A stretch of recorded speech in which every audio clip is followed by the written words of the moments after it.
Hi guys! Maraming nagtatanong at maraming nag-comment sa video ko doon sa bago kong tutorial na app, yung Mio na app, yung MIU, tapos party, ganun. Basta Mio na app, maraming nag-comment doon. And nais ko lang sabihin sa inyo, please po, pakipanood po sa second na vlog ko kasi sinabi ko doon kung anong nangyari. Noong last month, maganda ang app kasi malaki ang tasking. You can earn $5 a day. Sa tasking lang yan. $5 malaki yun, di ba? Magkano ba yun sa isang buwan?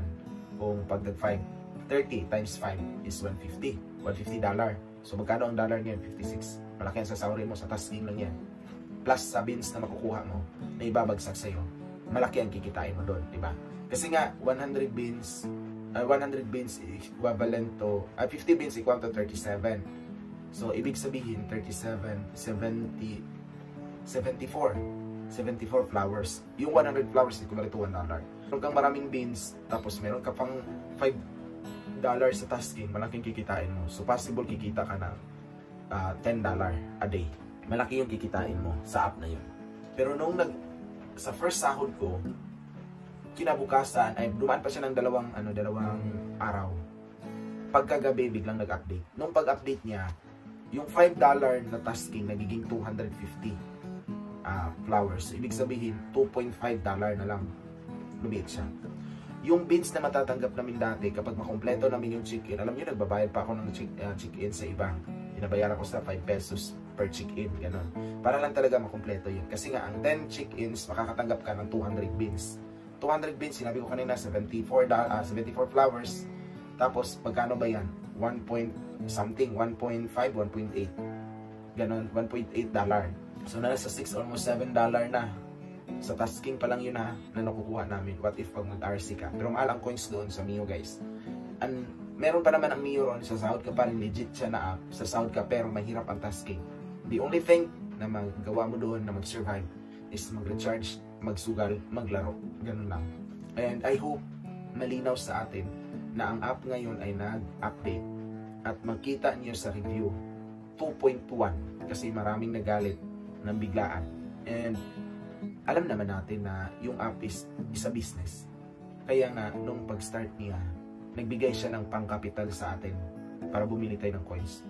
Kumpiyansa lang talaga tayo kasi para sa atin, ay, pera na to. So, kaya yun.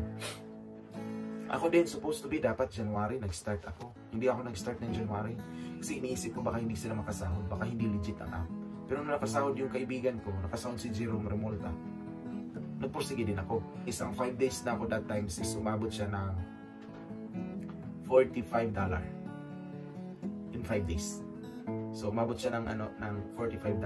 Ibig sabihin, more than $5 yung kinikita ko. Kasi nga meron beans.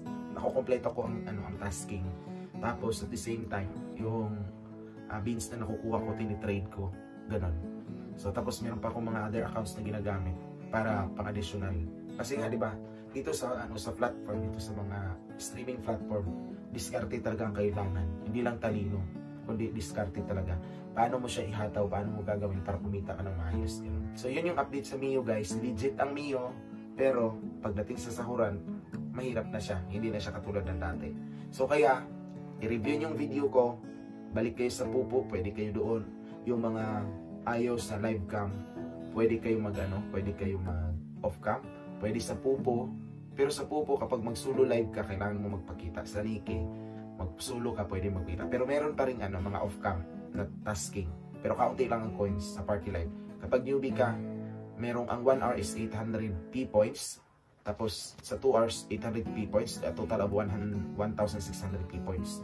100,000 P points is equivalent to $10. So equivalent to $10. So ibig sabihin meron kang 500 na 556 500 tama nga 556 ganon, o depende sa palitan kasi iba-iba kasi merong 520 ganon, depende kayo. So ayun, pero madali lang naman kapag newbie ka. Pag mag-live ka ng 2 hours tapos newbie ka, babae ha, kasi kapag lalaki iba, meron kang 20,000 P points.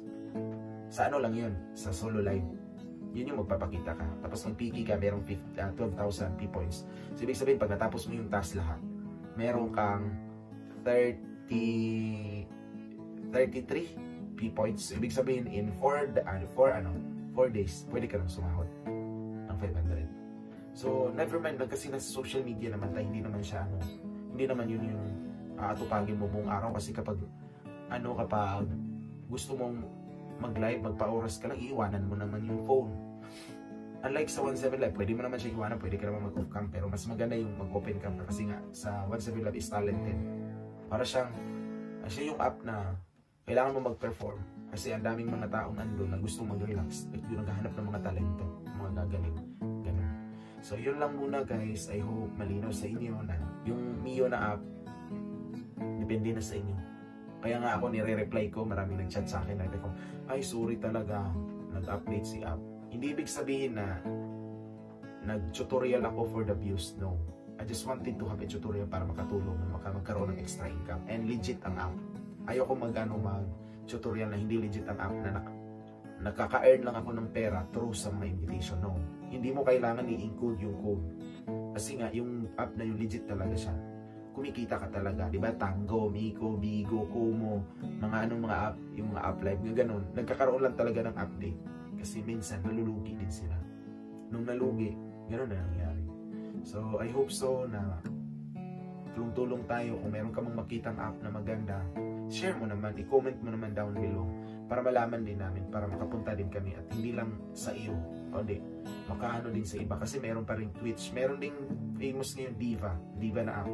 So, i-review ko pa, pag-aaralan ko pa siya, iintindihin ko pa. Meron pang Bio Club, meron din Bio Club, tapos meron din Dream Live, merong C Live, maraming mga apps, pero hindi ko alam kung paano pumasok doon at paano mag-audition, paano magkaroon ng agency, ganun.